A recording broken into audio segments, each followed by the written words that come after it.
Bapak dan Ibu, tema kita malam ini tentang sedekah. Jadi siapkan sedekah yang terbaiknya yang banyak Ibu ya. Kalau bisa malam ini 10 juta ya. Kita masih banyak yang akan kita benahi, kita bangun di sedekah.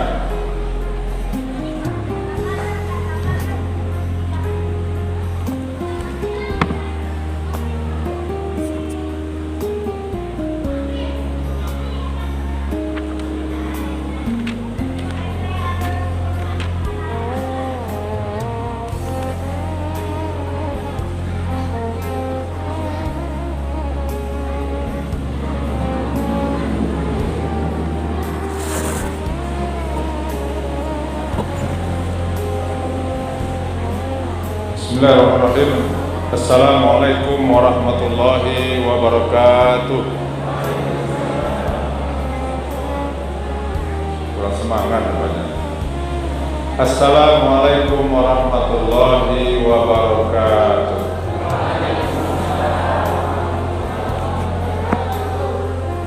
Alhamdulillah, alhamdulillahilladzi farada alaina siyama Ramadan wala'allana minal muttaqin.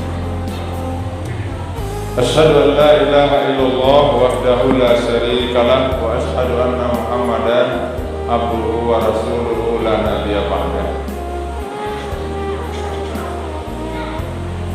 Bapak pengurus masjid, ibu-ibu, bapak, ibu-ibu, serta remaja dan anak-anak kami yang kami cintai dan kami banggakan. Mari kita tetap bersyukur kepada Allah Subhanahu wa Ta'ala, karena alhamdulillah menurut para ulama dari dulu sampai sekarang bahwa ibadah puasa ini adalah merupakan nikmat yang terbesar dari Allah Subhanahu wa Ta'ala kepada kita. Oleh karena itu ini harus kita syukuri, kita hargai. Bagaimana cara kita mensyukuri Ramadan ini adalah dengan berpuasa dengan sempurna, dan kita isi siang dan malam ini dengan berbagai aktivitas ubudiyah kepada Allah Subhanahu wa Ta'ala. Salawat dan salam pula kita panjatkan pada Nabi kita, Nabi Muhammad SAW. Dan kita juga tidak lupa memberikan salam kepada Nabi kita. Salawat dan salam itu satu paket.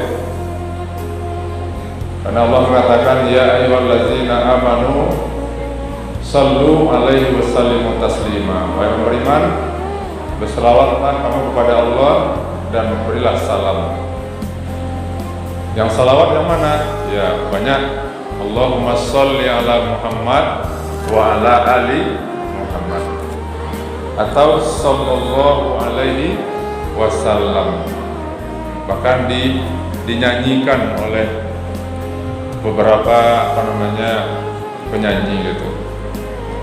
Supaya apa? Supaya salawat itu betul-betul membekas dalam hati kita. Apa nyanyinya itu? Salawatnya dinyanyikan sallallahu ala Muhammad. Nah itu sallallahu alaihi wasallam. Nah, lanjut dulu ya. Kemudian salam. Salam apa kita baca? Assalamualaikum ya Rasulullah. Apalagi kalau salawat dan salam itu kita baca di depan makom Nabi Muhammad SAW. Bagi bapak dan ibu yang sudah pernah haji dan umrah, lebih syahdu lagi kalau itu kita baca. Oleh karena itu pasanglah niat bapak dan ibu, jangan pandang mereka mampu benda, pasang niat. Kalau bisa bersama nanti wajah bapak dan ibu bulan Oktober nanti kita baik umroh umpamanya bulan Oktober nanti sama tapi banyak seorang-seorang. Yo, Jo. Sang lihat, Jo. Nah, Jo. Baik, judul kita pada malam ini yaitu sedekah dan keutamaannya. Pada anak-anak kami pelan-pelan aja, nak. Menjalankan perannya itu pelan-pelan. Jadi target kita malam ini agak berlebih lah daripada malam yang sebelumnya, karena ini sedekah. Maka bicara tentang sedekah, banyak ayat dalam Al-Quran, diantaranya firman Allah di dalam surat Al-Munafiqun ayat 10. A'udzubillahi minasyaitonirrajim. Wa anfiqu mimma razaqnakum min qabli an ya'tiya ahadukumul mautu fayaqulu rabbi laula akhartani ila ajalin qarib wa asaddaqa wa akum minas solihin. Kata Allah, dan infakkanlah sebahagian dari apa yang telah kami berikan kepadamu sebelum datang kepada salah seorang di antara kamu, yaitu kematian. Lalu dia berkata dan menyesal, ya Tuhanku, sekiranya Engkau berkenan menunda kematianku sedikit waktu lagi, maka aku dapat bersedekah dan aku akan termasuk orang-orang yang soleh. Ayat ini Bapak dan Ibu hendaknya menjadi teguran bagi kita, bahwa ayat ini menceritakan tentang nanti ketika orang akan dicabut nyawanya oleh Allah, apa permintaannya? Permintaannya bukan tolong ya Allah, rumah baru siap dibangun tapi alun dinayai, bukan itu. Permintaannya bukan ingin bersenang-senang dengan keluarganya, tidak. Mobil baru dibeli, belum sempat dibawa kemana-mana, tapi permintaannya setiap orang yang akan meninggal nanti adalah, ya Allah, ambo ulun bersedekah le. Bayangkan Ibu, itulah permintaan penyesalan nanti itu. Bahkan dalam hal lain, ketika orang nanti kalau seandainya dibangkitkan oleh Allah setelah meninggal, permintaannya bukan sholat, bukan puasa, bukan haji, tapi permintaannya adalah untuk bersedekah. Nah, sedekah itu apa? Ada sedekah yang wajib, itu zakat. Selain wajib ada namanya wakaf, ada infak, umumnya namanya sedekah. Di dalam hadis Nabi berkata, iza mata ibnu Adam, apabila mati seseorang anak cucu Adam, inqata anhu amaluhu illa min salasin, maka putus semua pahalanya kecualinya 3. Kodapek ketiga-tiganya Bapak dan Ibu, alhamdulillah. Tapi salah satu dari 3 ini harus kita persiapkan hari ini. Apa itu? Pertama, sedekatun jariyah. Nah, ini sedekah jariyah itu yang mengalir terus pahalanya. Biarlah napas kita ini Pak mati, napas kita ini berakhir, tetapi pahala kita jangan sampai putus. Jadi sedekatun jariyah. Yang kedua, ilmun yuntafa'u bih. Nah, ilmu yang bermanfaat. Ilmu agama, ilmu umum masuk. Yang ketiga, awaladun saleh, anak yang soleh yang yad'ulah, yang mendoakannya. Kodapet 3-tiganya Pak, sedekah kita banyak ada, kemudian ilmu ada, kemudian anak yang soleh. Alhamdulillah. Tapi kalau enggak, 2, sedekah atau anak yang soleh, atau anak yang soleh, ilmu yang bermanfaat. Kalau bisa nyuci, anak yang soleh, atau sedekah saja, atau ilmu saja. Tapi kalau nggak ada ketiga-tiganya, itu merugilah kita. Nah, Bapak dan Ibu, mari kita lihat bagaimana praktik sedekah itu, mulai dari zaman Nabi sampai sekarang. Panjang. Kita lihat bagaimana pelaksanaan sedekah itu di zaman Nabi, di zaman sahabat, zaman tabi'in, sampai sekarang. Nabi itu, Pak Bu, sedekahnya paling banyak. Ibu-ibu, bapak yang sudah pernah naik haji, umrah, itu di Masjid Nabawi itu, Ibu ya. Nah, itu. Kenapa namanya Masjid Nabawi? Gitu. Karena itu masjid milik Nabi. Gitu. Itu tanah dibeli oleh Nabi dulu dari tanah seorang anak yatim. Dibeli oleh Nabi, kemudian dibuatlah oleh Nabi masjid. Kemudian istri Nabi yang 9 itu dibuatkan rumahnya di samping masjid itu dulu itu. Termasuk ya rumah Nabi untuk istri beliau yaitu Aisyah. Nah, kemudian di sekitar Masjid Nabawi itu dulu, di tanah Nabi itu juga dibangunlah oleh Nabi namanya Sufah. Sufah itu artinya semacam pondok-pondok sederhana. Siapa yang tinggal di sana untuk siapa? Itulah untuk para sahabat-sahabat yang miskin. Dibuatkan oleh Nabi perumahan, walaupun RSSSS gitu. Ya, rumah sangat sederhana gitu. Ya, tipenya tipe berapa itu? Tapi mereka happy tinggal di situ. Tidak sama dengan orang sekarang, rumahnya betingke, otonya bakile, pitihnya balipe-lipe, tapi tidak betah tinggal di rumah. Disitulah tinggal namanya sahabat perawi hadis Abu Hurairah. Lalu biaya makan mereka dari siapa? Nabi yang memasok. Nabi yang memasoknya, dimasakkan oleh istri-istri Nabi, kemudian diantarkan untuk al-sufah namanya. Maka di dalam Islam itu ada namanya orang sufi. Nah, itu sufi. Kenapa ya sufi ya? Sufi itu artinya orang yang hidupnya yaitu sangat bersahaja. Kalau sufi loh. Orang sufi itu pakaiannya dasar baju dasar yang kasar, dari karung dan roni. Makanannya jauh dari sederhana. Nah, jadi praktek sedekah di zaman Nabi mempraktekkan, dibeli oleh Nabi tanah, kemudian tanah tadi dibangun masjid. Nah, maka disitulah Nabi makanya berkubur, dimakamkan di Raudah itu.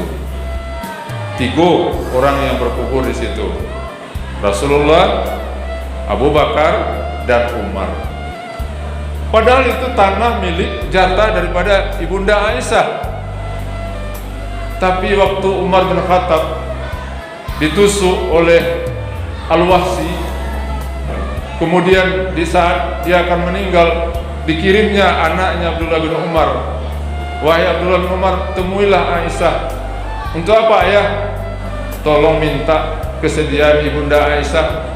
Kalau bersedianya magiah tanah sakuburan, itu untuk ayah. Kenapa? Karena ayah ingin berdampingan dengan Rasulullah SAW, berdekatan dengan Abu Bakar Siddiq. Baiklah Abdullah bin Umar menemui Ibunda Aisyah. Sebenarnya Aisyah dia ingin juga berkubur di dekat suaminya tercinta yaitu Rasulullah. Tapi karena dia hormat kepada Umar bin Khattab, akhirnya jatah untuk 1 liang itu diserahkan kepada Umar bin Khattab. Nah, disitulah Bapak Ibu kalau naik haji atau umrah nanti, kuburan Rasulullah di tengah, kemudian ya Abu Bakar dan kemudian Umar. Itu Rasulullah ya, tanah wakaf itu. Bentuk infak. Siapa lagi Bapak Ibu? Sahabat Nabi yang bernama Utsman bin Affan.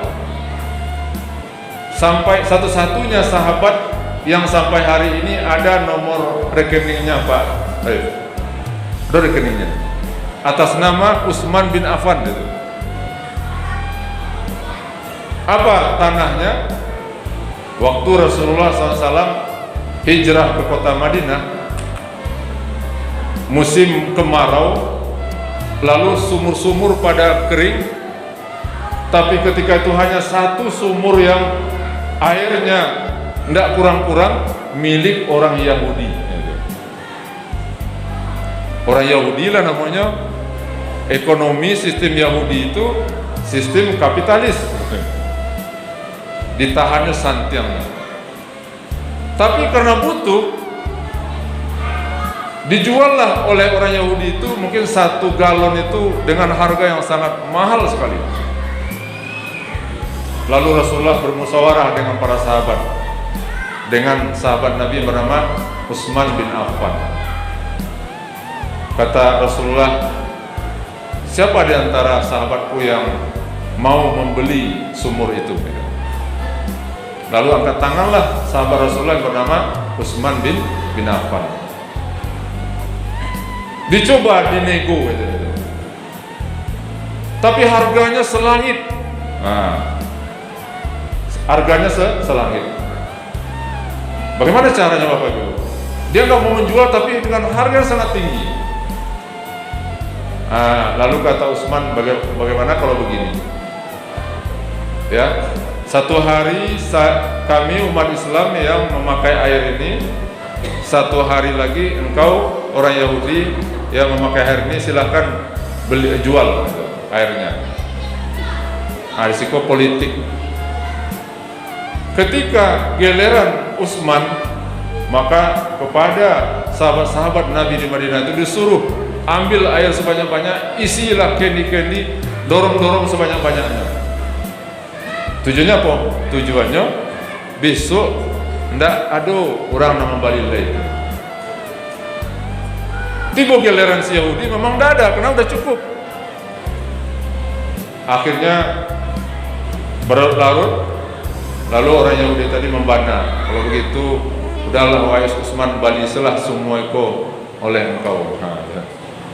Dibelilah oleh Utsman dengan harga yang cukup mahal.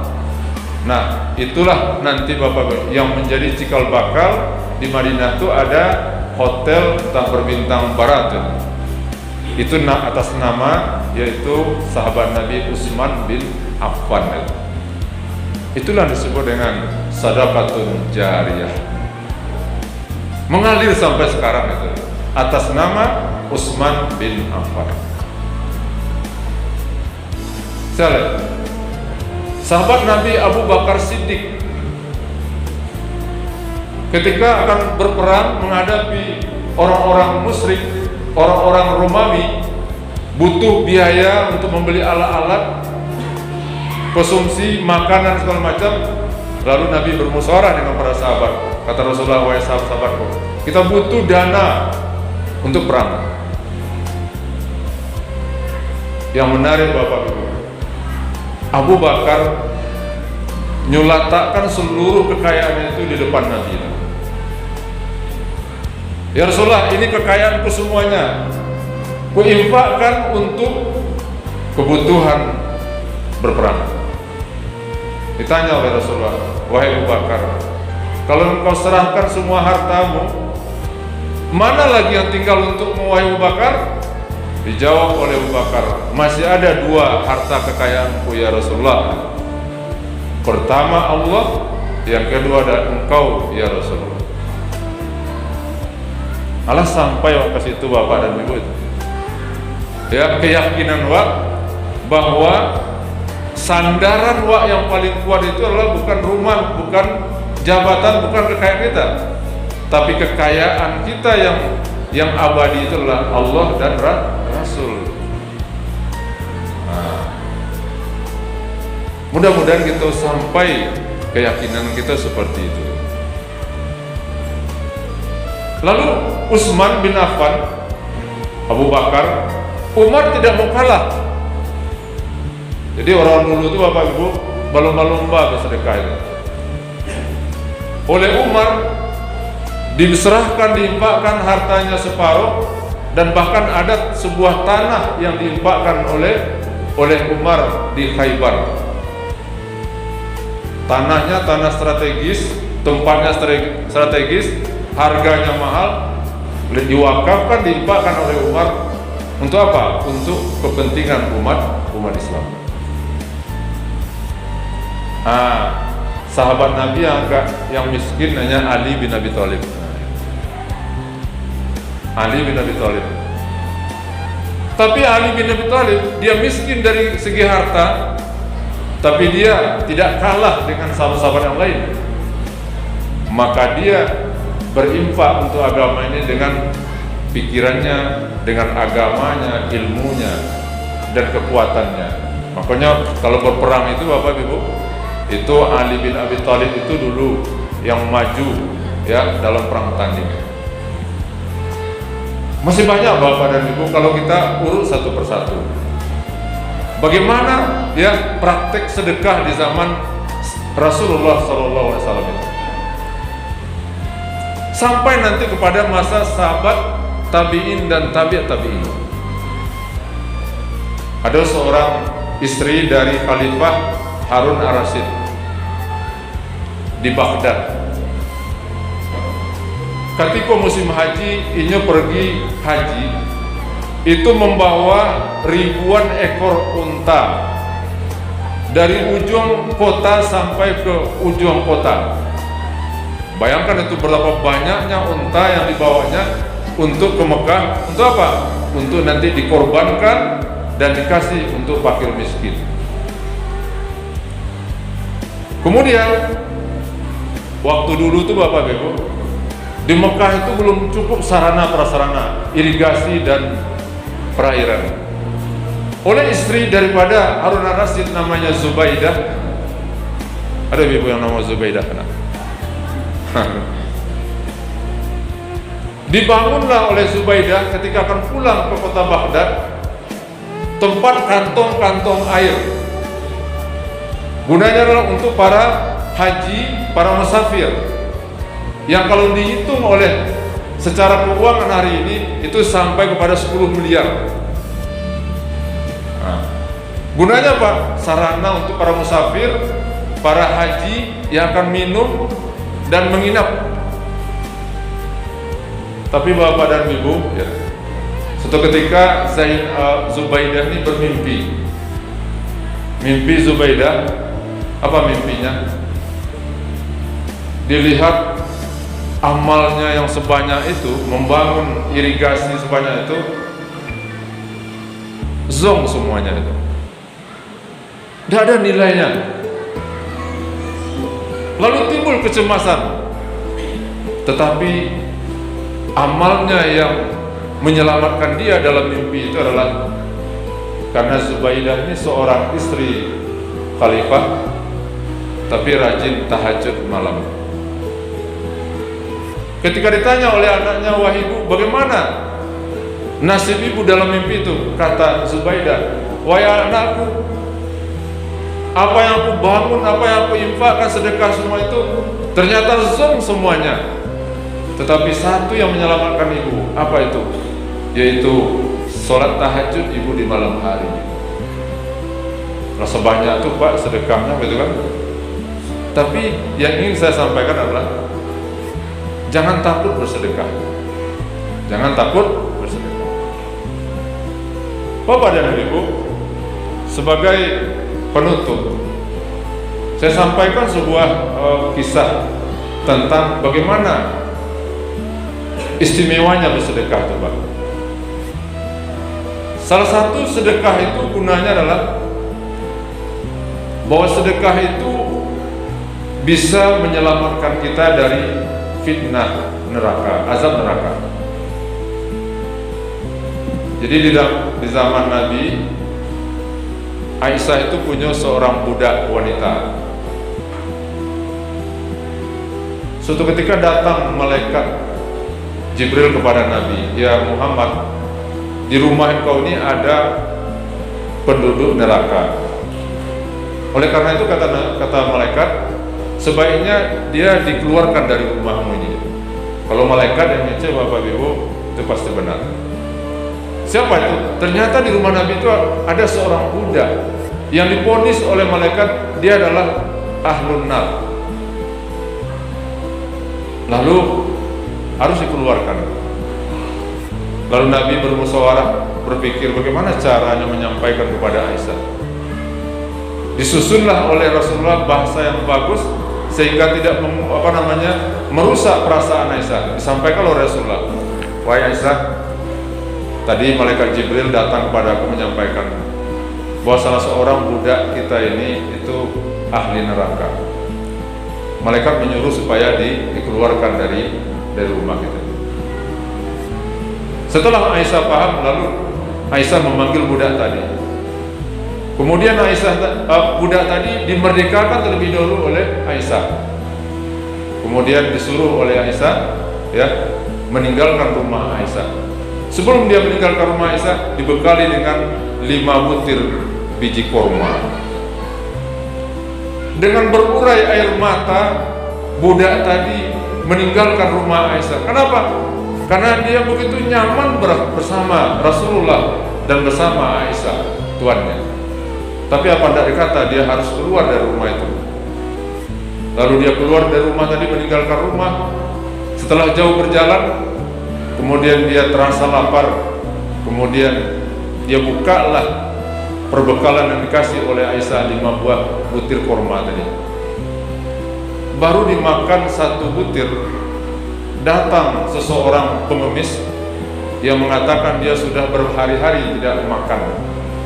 Lalu oleh budak tadi, ke-4 butir korma tadi diserahkan kepada fakir miskin tadi. Setelah berlalu, apa yang terjadi Bapak? Kemudian datang malaikat Jibril kembali kepada Rasulullah. "Ya Rasulullah," kata Jibril, "ambillah kembali budak itu, kemudian tinggallah dia bersamamu kembali." Disampaikan kepada Aisyah. Kemudian Rasulullah SAW mencari budak tadi. Setelah kembali bertemu, kemudian dibawa kembali budak itu ke rumah Rasulullah menjadi pembantu Rasulullah. Apa poinnya Bapak dan Ibu?